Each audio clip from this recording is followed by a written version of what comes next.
Hola, buenos días.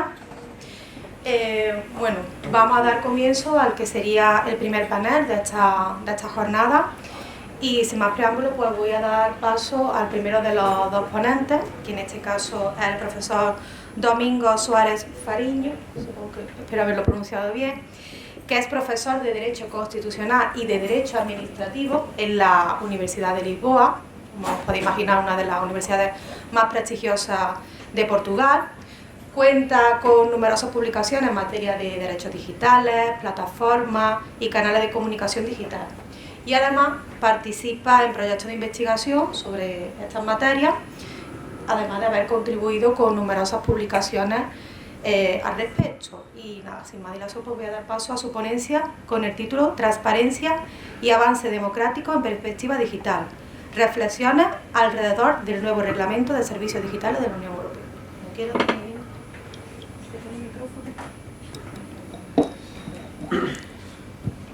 Pues buenos días a todos. Empezaré por pedir perdón a ustedes por mi castellano, que se me hace mi presentación en castellano, y sobre todo por mi inexistente valenciano, aunque me han acostumbrado a escuchar valenciano porque me gusta mucho la música del mundo y lenguas. Hay un conjunto musical de Valencia que me gusta mucho.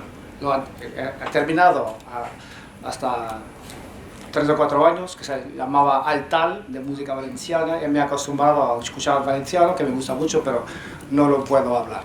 Por eso empezaré intentando con el mío pobre castellano. En primer lugar, muchas gracias a Jorge por la invitación para este congreso y saludos de la Universidad de Lisboa, de la Facultad de Derecho, a la Facultad de Derecho de la Universidad de Valencia. Saludos a mis compañeros de mesa, a mi colega y amiga Ana Gallamés Morales, y también ahora mismo a la profesora María Dolores Montero. Muchas gracias por la presentación. Los voy a hablar de un tema que estoy estudiando hace 3 años, que es sobre el reglamento de servicios digitales de la Unión Europea, que también es conocido por su nombre en inglés, Digital Services Act.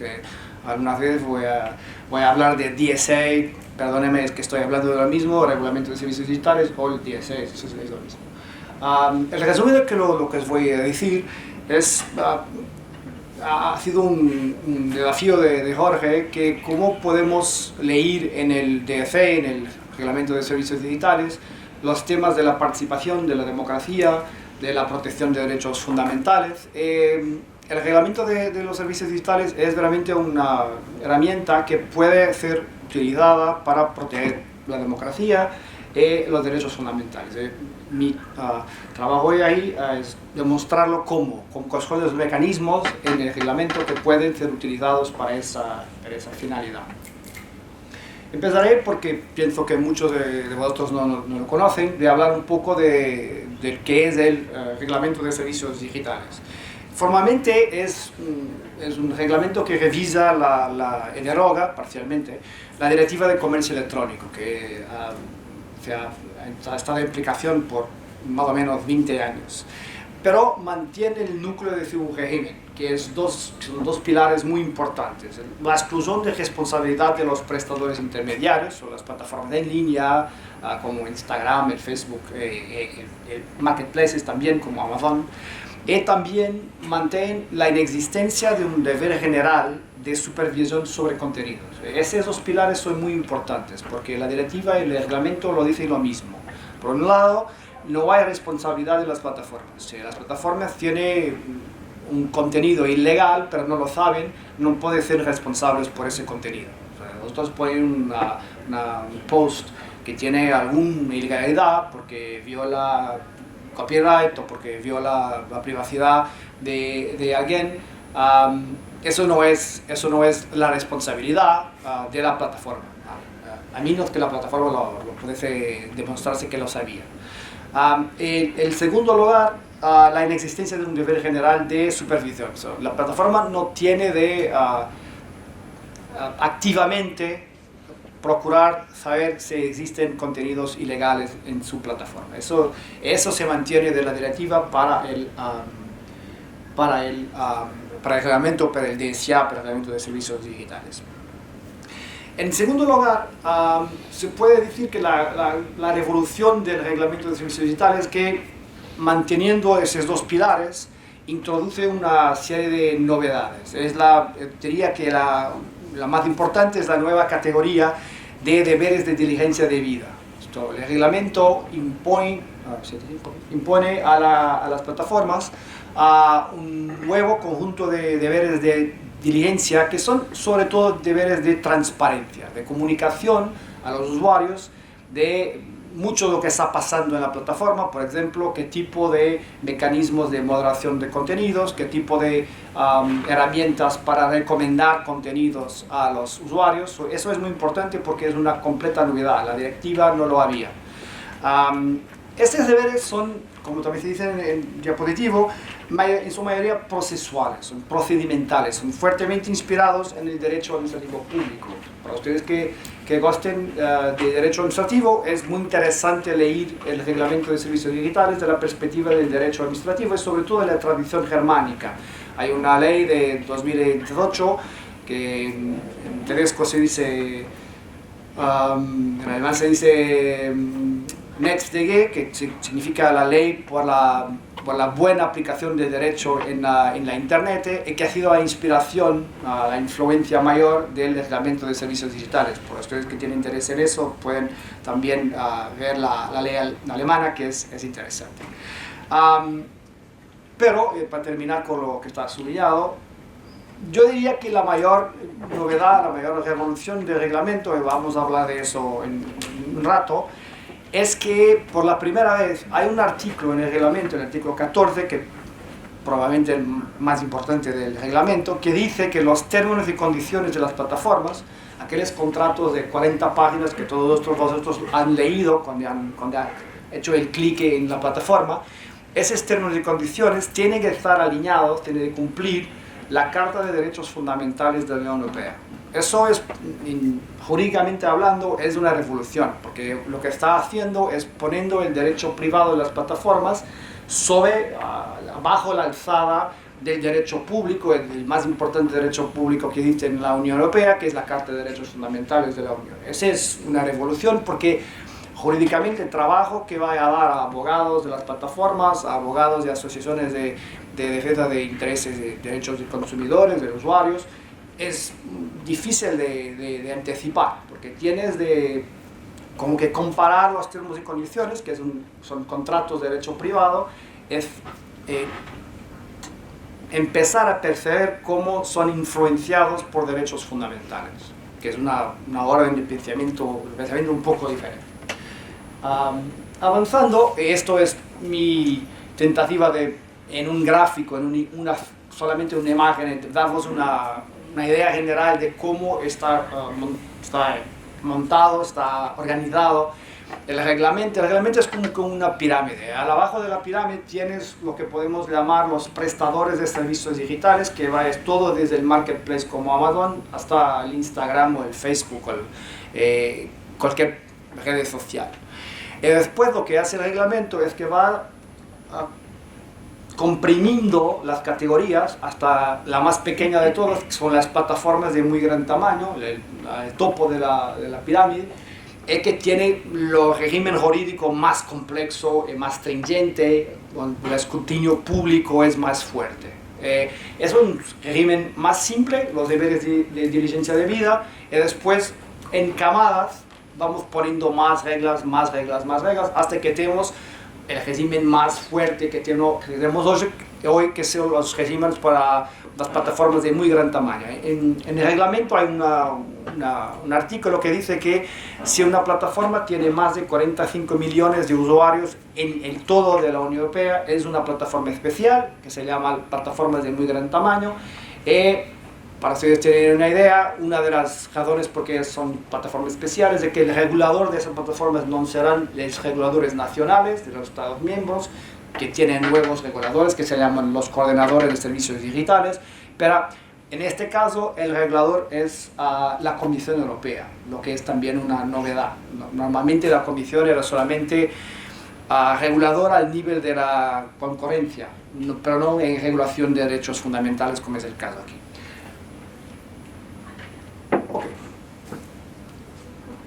intentando entrar en el tema propiamente de la participación democrática y de la protección de derechos fundamentales, ¿por qué es importante comprendernos este cambio desde la directiva hasta el reglamento de servicios digitales? Bueno, yo podría darle tres razones que están el primero es el aumento exponencial de usuarios de Internet en la web, alrededor de 20% en 2000 cuando se ha hecho la directiva y ahora mismo 80% en 2020. Después el perfil cambiante. En 2000 no había redes sociales, los marketplaces no tenían mucha importancia y ahora nosotros, pueden hablar por vosotros, yo hablo por mí, mucha de nuestra vida es en las redes sociales o el correo electrónico, WhatsApp, el comercio electrónico en marketplaces como Amazon. Eso ha cambiado muchísimo en 20 años. En el cine no había Carta de Derechos Fundamentales en 2000. Es una novedad que ahora es la más importante a nivel de derechos fundamentales en la Unión Europea. Es esas tres diferencias entre 2000 y 2020, cuando se ha empezado a hablar del reglamento, explican la diferencia entre la directiva y el reglamento. La consecuencia de estos nuevos factores es que hay un problema de saber cuál es la influencia de esas plataformas en línea en la sociedad moderna. El reglamento, lo vamos a ver ahora, presupone que hay un problema no solamente de problema para los usuarios, de violación de sus derechos fundamentales, pero las grandes plataformas pueden las mismas ser un problema sistémico para la sociedad, como en las elecciones, en problemas de salud pública, en problemas de respeto general por los derechos fundamentales. El reglamento intenta proveer con herramientas que puedan prevenir y combatir ese cambio. Sí, vamos a ver entonces qué son los tres pilares de la regulación para proteger la democracia y los derechos fundamentales, como están en el reglamento de servicios digitales. Lo primero es que, como yo he hablado hace un rato, es que es sobre todo un abordaje procesual. No hay nuevos derechos sustantivos en línea de Internet. Lo que hay es, como dice, una influencia del derecho administrativo que es mucho procedimental, mucho procesual. Eso lo ha sido el primer pilar del reglamento. El derecho, por ejemplo, de los usuarios de saber cómo es el mecanismo de recomendación de contenidos. ¿Por qué está ahí esto en la pantalla cuando abro el Facebook o el Instagram? ¿Por qué ese contenido y no otro? ¿Por qué me recomiendan ese contenido y no otro? Yo puedo saber eso. Si quiero, uso el reglamento, tengo el derecho de pedirle a las plataformas que me expliquen eso. La segunda es que el modelo que hasta ahora en la directiva es sobre todo un modelo de autorregulación de las plataformas en derecho privado, ahora se ha cambiado en un modelo que podemos llamar de corregulación. Se mantiene la autorregulación privada con los contratos, los términos y condiciones, claro, pero ahora hay un regulador público, hay una regulación pública muy fuerte a la semejanza, por los que conocen el régimen de la protección de datos. Como saben, en España, en Portugal, en Francia, hay un regulador, una autoridad nacional de protección de datos. Pues bien, los reglamentos de servicios digitales ha hecho el mismo por las plataformas. Ha creado un nuevo regulador que se llama, como dice, el coordinador de servicios digitales. Es una nueva autoridad nacional, que pienso que en España es la autoridad de comunicaciones. Es decir, gracias. Lo tercero, yo creo, yo he hablado también, es que por la primera vez hay un nuevo parámetro. Eso es un ejemplo de la comoderación, de corregulación de que hablaba. Por la primera vez hay un nuevo parámetro normativo por la actividad de las plataformas, que, como dice la Carta de Derechos Fundamentales. Vamos ahora, para empezar a terminar, ver cuáles son, en mi opinión, las herramientas del reglamento que en este cuadro de protecciones de debida diligencia, de subordinación a los derechos fundamentales, puede permitir que utilicemos el reglamento de servicios digitales como una herramienta o un conjunto de herramientas para proteger la democracia en los derechos fundamentales.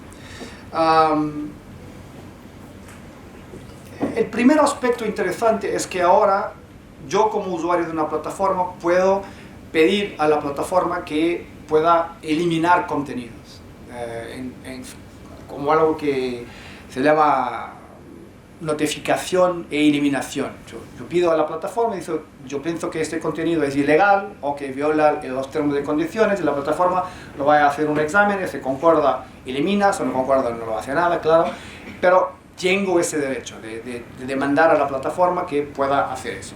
Después tengo también obligaciones como plataforma de demostrar cómo utilizo mis mecanismos de moderación, de recomendación de contenidos, sobre todo si son algorítmicos. Lo que es un tema muy importante que se ha hablado hoy acá es que además la moderación de contenidos, de la recomendación de contenidos, se hace a través de algoritmos, de inteligencia artificial. Hay un deber de explicarlo a los usuarios. Y después también, eso es solamente para tener una idea de cómo es complejo el artículo de la FED que prevé los derechos, las obligaciones de transparencia, para tener una mancha gráfica para que pueden ver. Y ahora,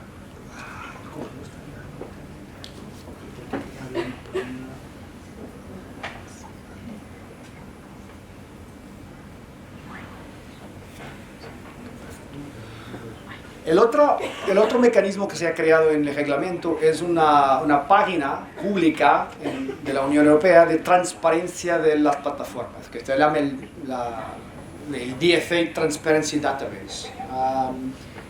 Aquí puedes consultar una serie de información que es actualizada, yo pienso que todos los meses, sobre un conjunto de información. Por ejemplo, eso es uno de los aspectos que me sembra más interesante, que es una de las obligaciones de las plataformas en el nuevo reglamento, es que tiene de explicar por qué eliminan contenido. Tiene de dar una fundamentación, es algo que también conocemos de derecho administrativo, el deber de fundamentación de las decisiones. Eso es, como pueden ver, todas las plataformas que en este momento en Unión Europea son consideradas plataformas de muy gran tamaño, por eso con más de 45 millones de usuarios, están las razones,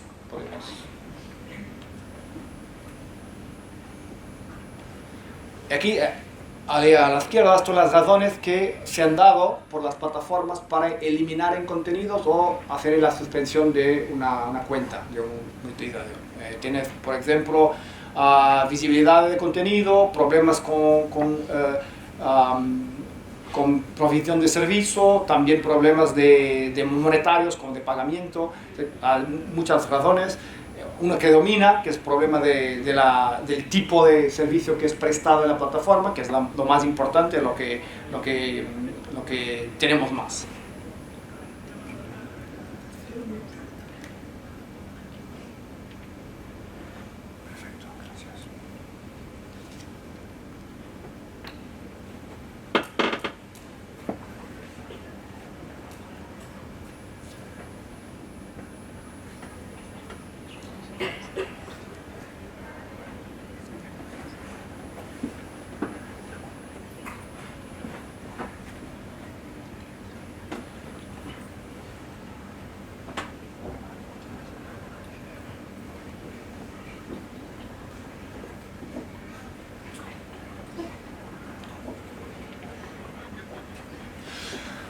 Por eso, la primera de las tres ideas que quiero compartir con ustedes es que la transparencia se ha tornado el nuevo reglamento muchísimo importante.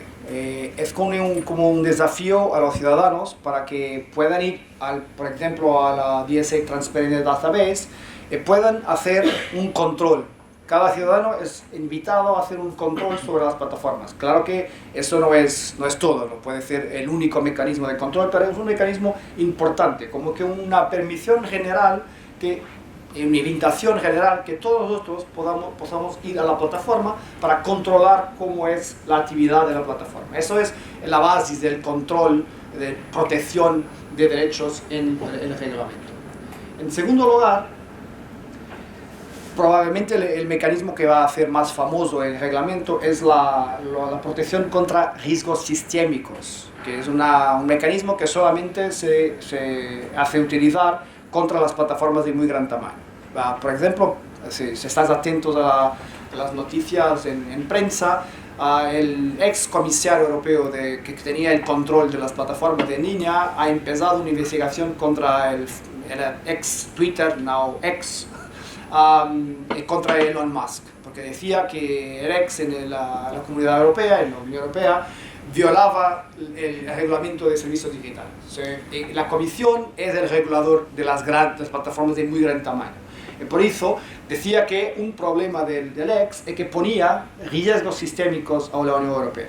El problema del mecanismo de riesgos sistémicos en el reglamento es que es un mecanismo de autoavaliación en un primer momento. Se dice que las plataformas tienen de autoevaluarse si presentan un problema de riesgo sistémico. El riesgo sistémico puede ser para las elecciones, que son expresamente mencionadas en el reglamento, o para la salud pública, como el COVID-19, o para la seguridad nacional, por ejemplo. Después de esa autoevaluación, la Comisión puede controlar los resultados. Se sembra que no son serios, que la evaluación no ha sido bien hecha, pueden controlar y hacer cualquier tipo de control, como por ejemplo demandar que se presenten con medidas más fuertes. Y finalmente el reglamento de servicios digitales, para mí es el mecanismo más interesante. Presenta un desafío específico, no solamente a través de las obligaciones de transparencia, pero hay dos normas muy interesantes, el artículo 44 y el artículo 53. El artículo 44, por la primera vez que lo saiba, hace la posibilidad que los expertos, nosotros por ejemplo, juristas, sociólogos, historiadores, lo que sea, pueden credenciarse junto del regulador nacional, del coordinador de servicios digitales, para pedir información, pedir datos a las plataformas de muy gran tamaño, para hacer investigaciones, para estudiar cómo es la operación de esas plataformas. Es un derecho a los expertos de analizar los datos de la plataforma. Eso es muy interesante porque, por ejemplo, yo he empezado a utilizar ese mecanismo, presenté un pedido para que sea credenciado como experto para poder ver los datos, por ejemplo, de Meta, de Instagram, de WhatsApp, de Facebook. Eso es muy interesante porque es una forma de escrutinio, de control especial, técnico, sobre las plataformas. Lo segundo, para terminar, es el artículo 53. El artículo 53, que es una lección que se ha aprendido con el Reglamento General sobre Protección de Datos, dice que no solo los usuarios pueden presentar reclamaciones junto al regulador público, del coordinador de los servicios digitales, pero las asociaciones de usuarios pueden hacerlo por los usuarios. Esto es muy importante porque una de las mayores críticas que se ha hecho al reglamento de protección de datos es que al fin de día, después de un día complicado de trabajo o de estudios, si llego a casa, no voy porque tengo un problema en la plataforma en línea, no voy a presentar una reclamación. Tengo más que hacer. Voy a cenar, voy a hablar con mis amigos, con mi familia, pero no voy a presentar una reclamación. Eso no es práctico. Pero si tengo una asociación o una fundación o lo que sea que pueda hacerlo por mí, probablemente lo haré. Escribí un correo electrónico diciendo hay un problema con la plataforma X o Y, por favor, si pueden hacer algo, eso sería perfecto. Ese está en el artículo 53. No solamente los usuarios tienen el derecho de presentar, de plantear reclamaciones, pero también asociaciones representativas de los usuarios. Para mí ese es un cambio muy interesante en el reglamento de servicios digitales. Y para terminar, para no enfadar más, unas conclusiones rápidas. En primer lugar, los reglamentos de servicios digitales tienen una clara preocupación con el efecto de los prestadores de servicios intermediarios, en particular las plataformas en línea. Es una preocupación clara. Segundo, esta preocupación se manifiesta en un enfoque multinivel. Tenemos deberes de debida diligencia, tenemos el mecanismo de riesgo sistémico y después tenemos los mecanismos especiales para los expertos y para las asociaciones de protección de consumidores, de usuarios. Y finalmente, una conclusión final, más que una especulación, un pensamiento que quería compartir con vosotros. Claramente, a la diferencia de la directiva, el reglamento presupone una ciudadanía activa.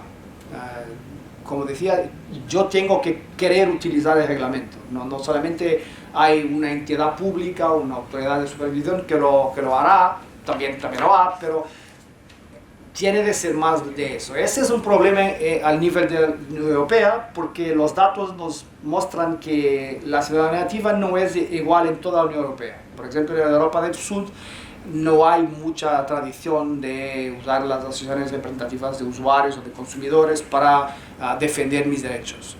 Algo que sucede en la Europa del Norte, en Germania, por ejemplo, en los países del norte de Europa. Eso es algo que pone problemas por la aplicación efectiva en la protección de la democracia a través del reglamento. Nuevamente pido disculpas por mi castellano, estoy completamente disponible para cuestiones que tengan. Muchas gracias.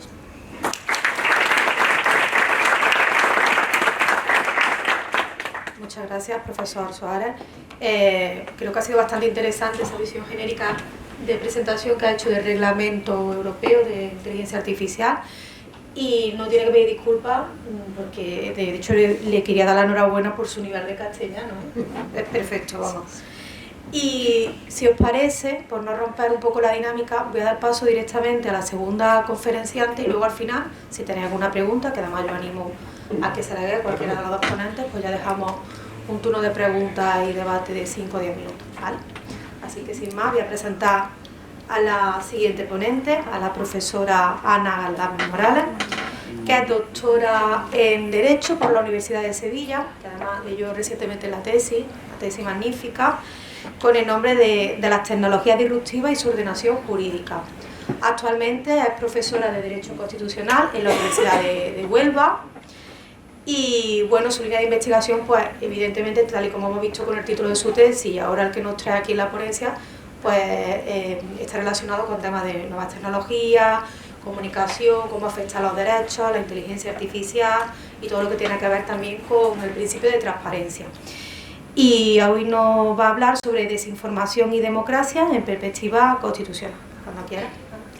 Bien, muy buenos días a todos y a todas. Lo primero, por supuesto, son las gracias a Lola por las palabras de presentación y a Jorge, que siempre cuenta conmigo, y además es maravilloso poder venir a los congresos, a los eventos que organiza, que son de una enorme altura intelectual, no solo por los temas propuestos y planteados, sino también por la calidad de los ponentes. Y en esta ocasión me ha tocado compartir mesa con el profesor Domingo Suárez Fariño, y es algo que me encanta porque es una persona a la que admiro profundamente, aunque reconozco que hablar en segundo lugar detrás de su intervención pues no es tarea sencilla.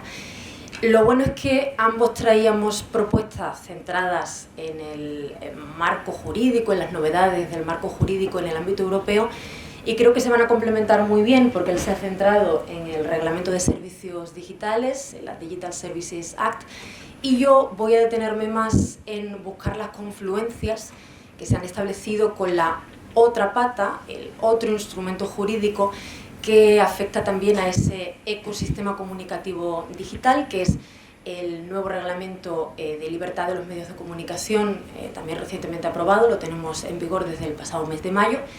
Y voy a detenerme también en los últimos pasos que se han dado en España, con ese plan de regeneración democrática que ya fue anunciado por el Gobierno y finalmente aprobado hace tan solo 6 días, casi recién salido del horno, hace 6 días en el Consejo de Ministros. En este sentido apuntaré algunas cuestiones que tienen que ver con la técnica regulatoria que se ha seguido hasta la fecha. Me centraré en la perspectiva de los derechos fundamentales y en el papel que estos desempeñan desde un punto de vista democrático. Voy a tratar de no extenderme demasiado en la exposición para que tengamos tiempo luego para poder debatir, que es a fin de cuentas de lo que se trata, ¿no? Y lo más interesante, abrir el diálogo y la reflexión en común. Bien, cuando Jorge me llamó y me propuso que hablase sobre desinformación y democracia, ya en aquel momento el binomio me gustó porque está estrechamente vinculado al contenido de mi tesis doctoral, que como ha dicho Lola, pues he leído recientemente, hace solamente unos meses, pero hoy ese binomio me gusta más precisamente porque en los últimos días se ha hablado mucho en España sobre la palabra democracia y creo que es el momento perfecto para abundar en sus aristas y también en la relación que se establece entre la democracia y la idea de desinformación. Lo primero que intenté cuando pensaba que iba a contaros hoy aquí fue establecer el nexo de unión que se establece entre los dos términos del binomio. Y esto me llevó a dos conceptos que creo que funcionan bien como engranaje y que además me sirven para ordenar las ideas que quiero transmitir. Y estos dos conceptos son tecnología y comunicación. Hablo de tecnología pensando en el efecto que ésta tiene sobre las dinámicas comunicativas contemporáneas y también en el efecto que esto genera en el propio sistema democrático, en la democracia representativa. No me centro en una única tecnología, sino que pienso en todas aquellas que tienen que ver con los procesos de interacción entre los sujetos, es decir, con las formas de comunicación, con las dinámicas comunicativas. Y este era, como he dicho, el segundo concepto, el de la comunicación. Me interesa su transformación, cómo las dinámicas comunicativas contemporáneas se han transformado desde y a través de la tecnología, cómo las redes sociales, las plataformas digitales, los nuevos canales de comunicación que utilizáis, pues la mayoría de los que estáis aquí, todos a menudo, y ocupan gran parte de las horas de vuestro día a día, pues cómo han impactado en los usos comunicativos. Y me interesa también cómo estos cambios se proyectan en la comprensión de la comunicación como fundamento de la democracia. Es decir, tal y como la entendemos jurídicamente, que es vinculada a las libertades de expresión y de información, y en concreto a la dimensión objetiva de estos derechos fundamentales, que tiene que ver con el proceso de construcción de la opinión pública libre como presupuesto del ejercicio del derecho a la participación política y como garantía de la legitimidad de nuestro sistema democrático. Pero es que las ideas que asociamos a los conceptos no están desligadas de su contexto, y hablar hoy de libertad de expresión pues nos lleva a un referente que está profundamente alejado, que guarda mucha distancia del que inspiró en su día esa tradición jurídica que está profundamente consolidada en los sistemas democráticos occidentales y que tiene que ver con la importancia de estas libertades, de la libertad de expresión y de la libertad de comunicación como fundamento de toda comunidad política. Hoy estamos en un contexto de cambio, de transformación de los patrones comunicativos clásicos, y es que la tecnología, que forma parte inescindible de la esencia misma de nuestra cultura social, es lo que nos obliga a hablar de desinformación, a hablar de desórdenes informativos y a pensar también en su dimensión democrática. ¿Por qué? Pues porque si la opinión pública que se construye es una opinión pública manipulada, sesgada, distorsionada, es inevitablemente una opinión pública que no está informada. Y si no tenemos información sobre el funcionamiento de los asuntos públicos, los ciudadanos no podemos ejercer un adecuado control sobre su gestión. Esa función de control difuso que se atribuye a los ciudadanos, que es presupuesto del funcionamiento de la democracia representativa, es una presunción. La idea de que tomamos una decisión democrática adoptada contando con todos los elementos de juicio, pues esa presunción ya no funciona, ¿no? Decae la ficción sobre la que se ha construido la explicación de nuestro sistema democrático. Y todo eso está pues muy presente en considerandos y exposiciones de motivos de todas estas novedades jurídicas, de estos nuevos instrumentos jurídicos, estos reglamentos que forman parte de un marco jurídico general profundamente renovado en el ámbito europeo, que sin embargo da la sensación, al menos es la sensación que yo tengo, de ir siempre a rebufo, persiguiendo una realidad que camina siempre varios pasos por delante y que incluso corre, ¿no? por la velocidad de los cambios. Yo creo que han estallado las distancias y también los referentes temporales. En mi tesis doctoral yo hablo de una ruptura temporal que tiene que ver con la percepción de la temporalidad en el ámbito digital, pero tiene que ver también con los tiempos electorales, con los ciclos electorales, con esa idea de la campaña permanente y también con la obsolescencia inevitable de las normas, dada precisamente la velocidad de los cambios, que son unos cambios que se proyectan también sobre el elemento espacial, que es el que tiene que ver con el espacio público democrático, ese espacio en el que se construye la opinión pública y en el que ya los medios de comunicación convencionales no son el actor o el elemento central, sino que esa centralidad que antes ocupaban los medios ha sido sustituida por los nuevos canales, plataformas digitales que tienen un papel cada vez más protagonista. Y esto nos lleva a un contexto que es el contexto de la polarización, el contexto del perfilado de las personas, de la creación de esas burbujas autorreferenciales dentro de las cuales nos movemos, nos situamos, sin darnos cuenta de que hay una gran parte de realidad, una parcela de realidad que no vemos, que queda más allá, ¿no? Y esto pues tiene que ver con otro de los desórdenes. Y esa pérdida de centralidad, además a la que yo me refería de los medios de comunicación convencionales, es la que se ha calificado, se ha catalogado como el fenómeno de la desintermediación, ¿no? La pérdida de centralidad de los medios como actores fundamentales, como intermediarios naturales del sistema representativo que ocupaban los medios de comunicación junto con los partidos políticos, ¿no? Han perdido ese papel preponderante que ha sido ocupado ahora por las plataformas digitales. En cualquier caso, no son compartimentos estancos, los elementos de la comunicación, los elementos que definen las formas de comunicación en el contexto actual convergen precisamente en la perspectiva democrática. De ahí la preocupación cuando se hacen virales afirmaciones falsas, campañas automatizadas que tienen la capacidad de impactar en procesos democráticos, en procesos electorales, en un sistema comunicativo que tiene apariencia de neutralidad, al menos eso es lo que las propias plataformas quieren hacernos pensar, y realmente hay centros de poder con una enorme capacidad de influencia. Es el ciberleviatán de José María Lasalle, ¿no? En el que pues él habla de esos centros de poder, esa pequeña élite profesional que tiene la capacidad, porque así se la hemos dado, se la hemos cedido, de controlar el ejercicio de los derechos fundamentales dentro del ámbito digital, en la red, y de controlar también los límites que aplicamos a la libertad de expresión.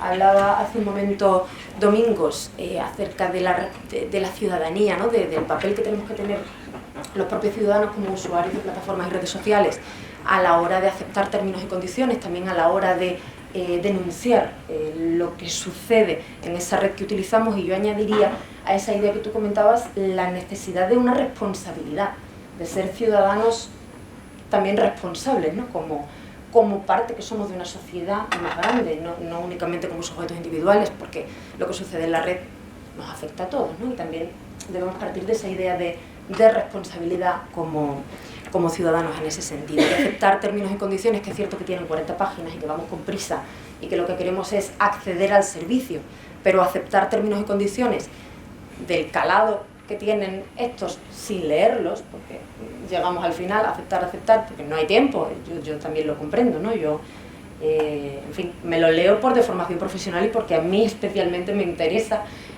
para la investigación que realizo, pero entiendo perfectamente que tenemos poco tiempo y que cuando el único objetivo y la finalidad es solamente acceder al servicio, pues esos términos y condiciones los saltamos y vamos directamente al final, ¿no? Pero es que estamos accediendo a un servicio que parece que es gratuito, pero realmente no lo es, porque la contraprestación que damos a cambio es la cesión de nuestros datos personales, el uso de esos datos personales que son procesados por un algoritmo que es el que luego va a construir esa burbuja autorreferencial que ya definía Eli Pariser pues en el año 2011, hace ya unos cuantos años, y que sigue siendo protagonista de esa parcela de realidad que luego las plataformas digitales, los canales de comunicación que utilizamos nos van a mostrar.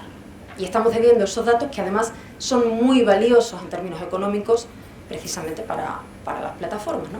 Y nos da igual, lo cedemos, lo damos sin ser conscientes o sin pensar demasiado en las consecuencias. Y esto también enlaza con otra de las ideas que a mí me ronda mucho la cabeza, que tiene que ver con la exclusión, con los silencios, con esa parte de la realidad que la plataforma no nos enseña, no nos muestra. Porque, ¿qué podemos ver cuando accedemos a una plataforma y vamos pasando contenidos hacia arriba? Pues vemos la perspectiva occidental del mundo, porque es la parte del mundo, ese sector de población y de países que mayoritariamente aportan datos al sistema. Aquella parcela de realidad que no forma parte de la tecnología, que no participa de la tecnología y que no cede datos al sistema, no está. No se ve reflejada tampoco en la predicción algorítmica que luego nos van a enseñar, ¿no? Es como si esa realidad no existiera, como si estuviera en ese macondo en el que el mundo era tan reciente, ¿no? que prácticamente todas las cosas carecían de nombre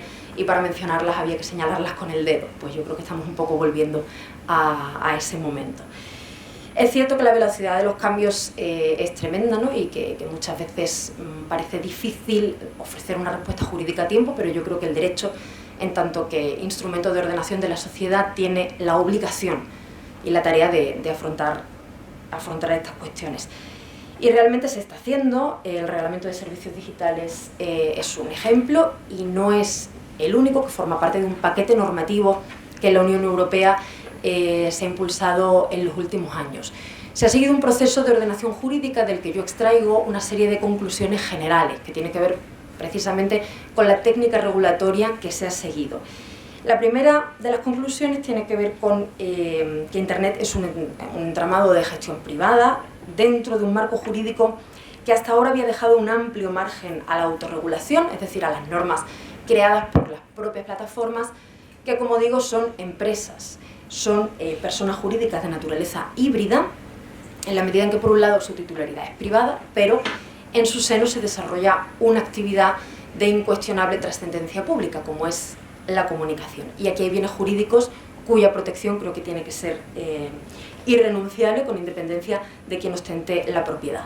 Por otro lado, el desarrollo de la regulación digital, tanto en Estados Unidos como en Europa, que son los dos grandes modelos que yo he tomado como referencia, ha seguido la lógica de la tecnología. Se ha hecho por y para la tecnología, situando la tecnología en un centro en el que pues, debería haberse situado desde el principio a los ciudadanos. No se ha hecho, pero creo que ahora sí es urgente hacerlo.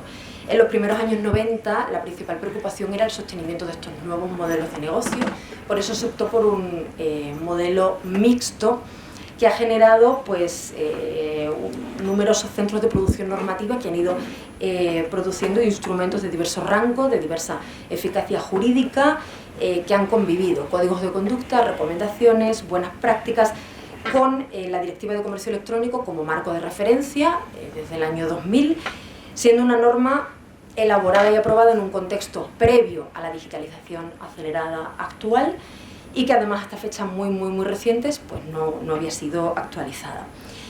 Es un marco flexible dentro del cual las plataformas se sienten muy cómodas, y se sienten cómodas precisamente porque el ámbito de decisión ha seguido estando en el terreno privado. Se ha intentado legitimar el uso de los medios privados de moderación de contenidos sobre la base del argumento propio de esta narrativa que pretende enfrentar o que pretendía desde siempre enfrentar el desarrollo tecnológico a la regulación pública, ¿no? Esta idea de que el desarrollo no es posible si lo regulamos y bueno, pues con el argumento de esa necesidad de preservar el atractivo del mercado. Se ha pensado exclusivamente en un progreso económico cuando yo creo que el progreso solo lo es, y solo podemos hablar de progreso si lo es en términos de garantía y reconocimiento de los derechos. Si no hay reconocimiento de derechos no hay tal progreso. El esquema que ha regido es además el de una relación privada, una relación que se establece entre el usuario, destinatario del servicio al que accedemos, y la plataforma, que es la parte fuerte de esa relación jurídica, como digo, una relación mercantil, que es la que nos presta el servicio, ¿vale? Una parte fuerte de la relación jurídica cuyos términos y condiciones, además, como decía, se aceptan con carácter previo. Ha regido la exclusión de responsabilidad de los prestadores de servicio con carácter general, como también explicaba Domingos, y esto es propio del paradigma ciberlibertario de la tradición jurídica norteamericana que se impuso también en Europa, aunque ahora la respuesta forma parte de una reacción que tiene que ver con la defensa de valores y principios propios de la esencia europea desde los orígenes de la integración, y esto nos está llevando ahora a defender una mayor exigencia de responsabilidad a los prestadores de servicios. Partiendo de la idea de que las plataformas no se pueden considerar meros canales neutrales, no son solamente intermediarios, pueden moderar, pueden retirar contenidos, pueden seleccionar lo que vemos, y esto a mí me lleva a defender, esto es mi opinión personal, que podríamos atribuir a las plataformas digitales, a las redes sociales, al uso, una suerte de función editorializante, que sería asimilable a la que desempeñan los medios de comunicación tradicionales. Es cierto que las nuevas normas tanto el Reglamento de Servicios Digitales como ya en su día el Reglamento General de Protección de Datos y más recientemente el Reglamento de Inteligencia Artificial, parten de esta idea de que no son meros intermediarios y de la necesidad de una mayor exigencia de responsabilidad, pero no llegan tan lejos. De hecho, la nueva norma, la más reciente, que es ese Reglamento de Libertad de Medios de Comunicación, incide precisamente en la distinción, establecer la distinción entre el régimen jurídico que se aplica a las plataformas, a los prestadores de servicios de intermediación, y el régimen jurídico que se va a aplicar a los medios de comunicación convencionales. Es decir, insiste en separar, en decirnos que son actores distintos que desempeñan una función distinta y que por tanto su régimen jurídico tiene que ser necesariamente distinto.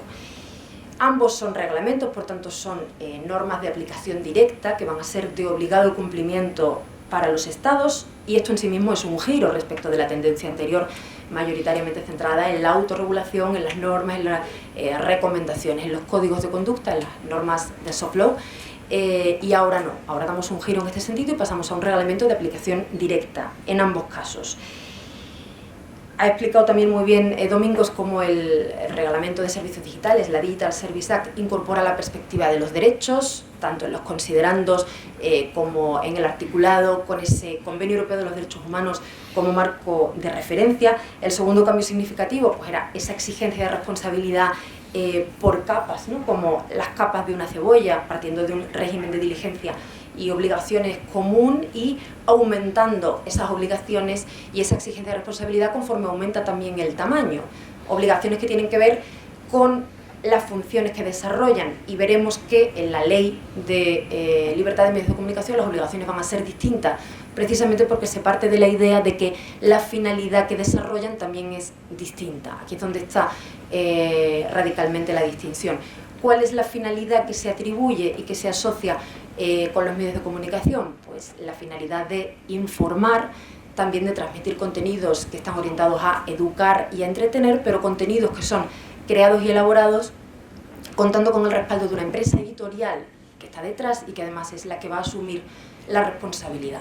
Por tanto, como la finalidad no es la misma, la responsabilidad y las obligaciones que se exigen a los medios de comunicación tampoco van a ser las mismas que a los prestadores de servicios de intermediación. Estas obligaciones que se atribuyen a los medios de comunicación las tenemos en los artículos 4, 5 y 6 del Reglamento de Libertad de Medios de Comunicación. El 5 se centra en la independencia y la necesidad de garantizar la independencia de los medios de comunicación, centrándose en los recursos económicos que reciben los medios de comunicación como uno de los principales elementos que puedan precisamente poner en entredicho la independencia, sobre todo cuando se trata de fondos públicos y en función de dónde procedan esos recursos, pues se puede poner en entredicho la independencia de los medios de comunicación.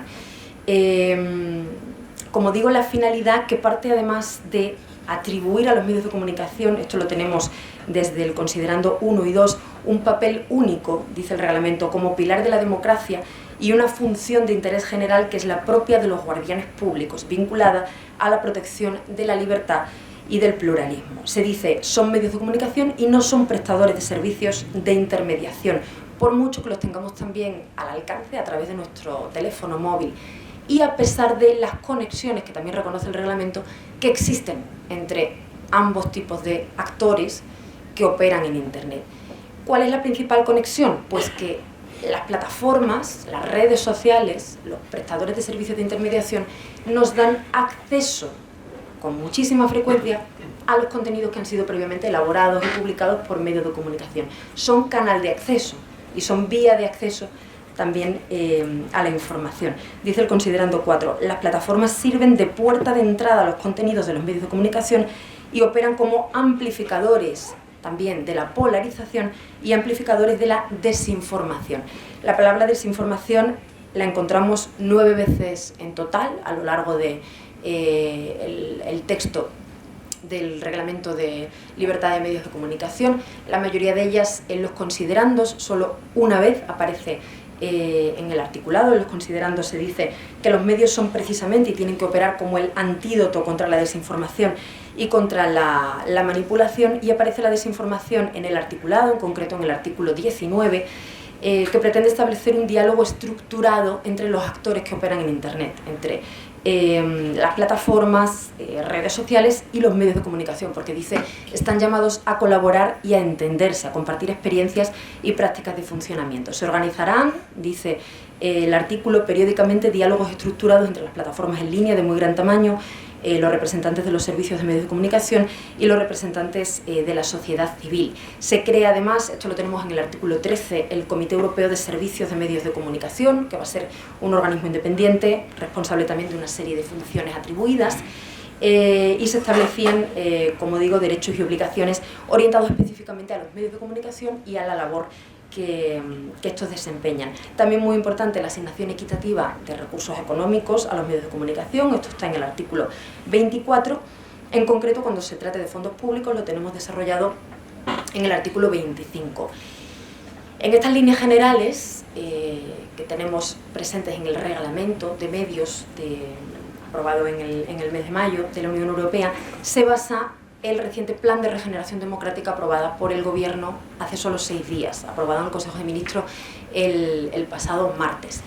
Un plan de regeneración democrática que es producto del Poder Ejecutivo, es una respuesta que parte del Poder Ejecutivo aquí en España para una cuestión que afecta directamente a los derechos fundamentales. Y aquí ya hay pues, algo sobre lo que tenemos que pensar, ¿no? De hecho, muchas de las medidas que se incorporan en este plan, que es breve, es un plan de escasas 30 páginas, incorpora medidas que en su mayoría se atribuyen para su realización posterior a las Cortes Generales, precisamente porque estamos hablando de desarrollo que afecta a los derechos fundamentales y cuando haya que afrontar un desarrollo legislativo, el órgano competente de hacer esto es las Cortes Generales y no puede recaer en el Poder Ejecutivo.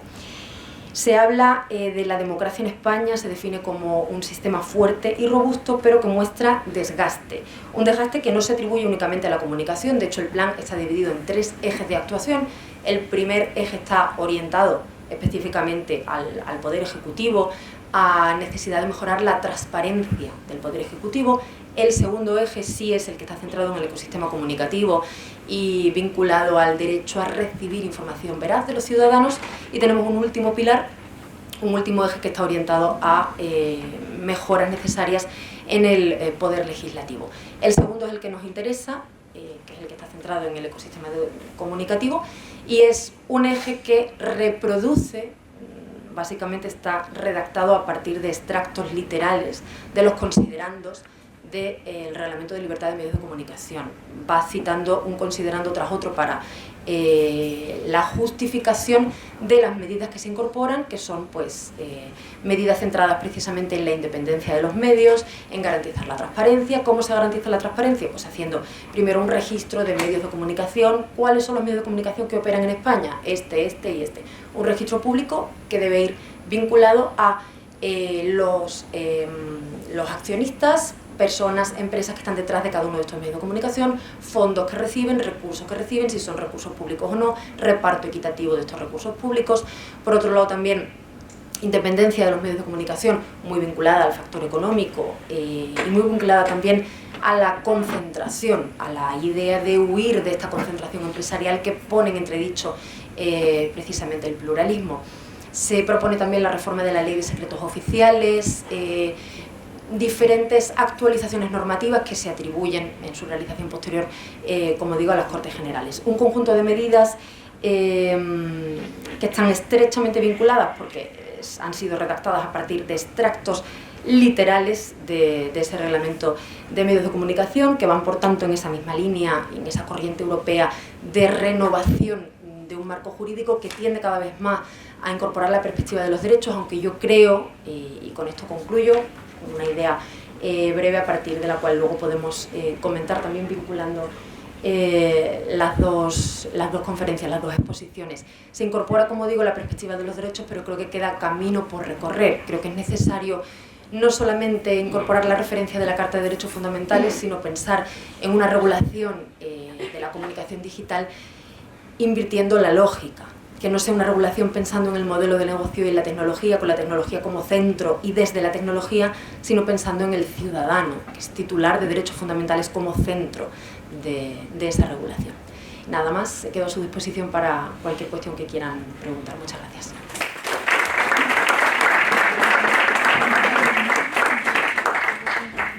Muchas gracias, Ana, por la magnífica exposición. Además, creo que es muy complementaria una de la otra, más desde el ámbito comunicativo, pero siempre ambas basadas en lo que es el progreso democrático. Y bueno, si os parece, voy a abrir un pequeño turno por si tenéis alguna pregunta, alguna duda que quieran hacer a cualquiera de ustedes. Sí, profesora. No, cuando abras el turno... Lo acabo de abrir y no sé, y creo que ha sido la única mano que he visto levantada. Manos, anímense. Gracias.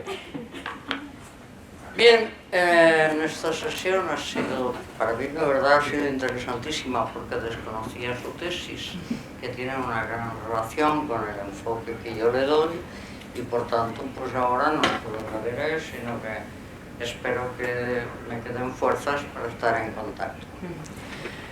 Pero yo no puedo dejar de pasar esta sesión en presencia de un jurista portugués.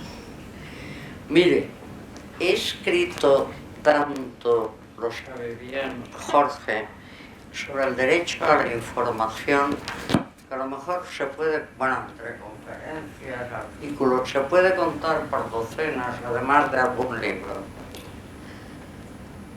Y no puedo dejar pasar su presencia sin plantearle mi gran problema.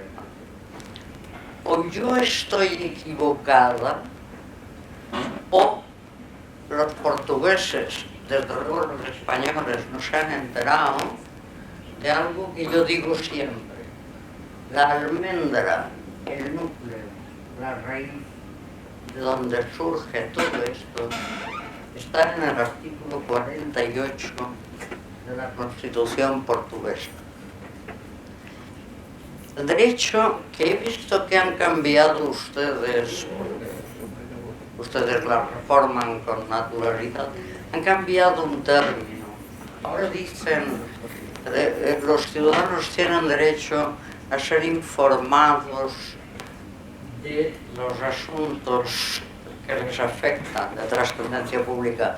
La palabra original era a ser sabedores, que es mucho mejor. Yo, bueno, he comentado tanto este artículo 48, que, porque además fue el primero, la primera constitución, la nuestra, siempre digo que no lo recogió con esa claridad que lo hace la portuguesa, la nuestra 2 años después es la segunda que lo reconoce.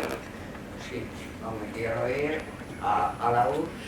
En Yugoslavia tenía algo, pero eso no servía para nada. De lo que estamos hablando aquí, de democracia, el núcleo esencial lo pone Portugal. Y yo me maravillo de que, no sé si una vez en Inglaterra éramos un grupo de españoles, pero en otras ocasiones también menciona esto y se quedan así como diciendo esto. No. El origen, el núcleo, la madre de todo esto, el alma mater es el artículo 48. Y quiero saber si son conscientes ustedes, porque aquí no sé por qué no lo valoran. Es la mejor expresión que yo he leído nunca. Y por eso, si no le importa, estaremos en contacto, les diré, porque lo digo para no hacer perder tiempo a los chicos, que seguramente esto no les interesa, pero a mí me interesa mucho saber, porque si yo he estado equivocada durante décadas y no hay una publicación que yo haya hecho sin mencionar la Constitución portuguesa, pues si estoy equivocada quiero saberlo para rectificar. Muchas gracias.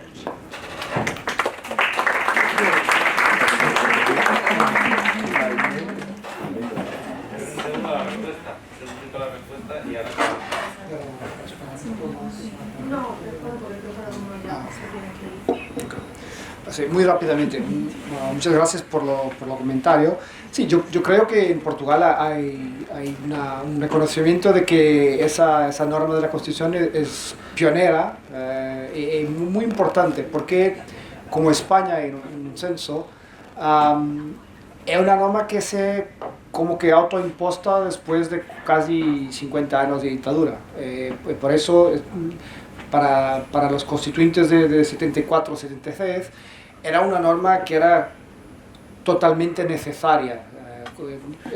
Era algo que tiene influencia en algunos textos de derecho internacional, pero a mi conocimiento no hay nada como la norma portuguesa. Después de la Constitución española sí, pero eso es algo que yo pienso que en Portugal es claro, pero no sé si el resto de Europa tiene la conciencia. Los ingleses no, pero eso es normal. No tienen conciencia de la importancia, ojo, importancia por encima de la Declaración Universal del 48, muy por encima, jurídicamente, mucho más valor.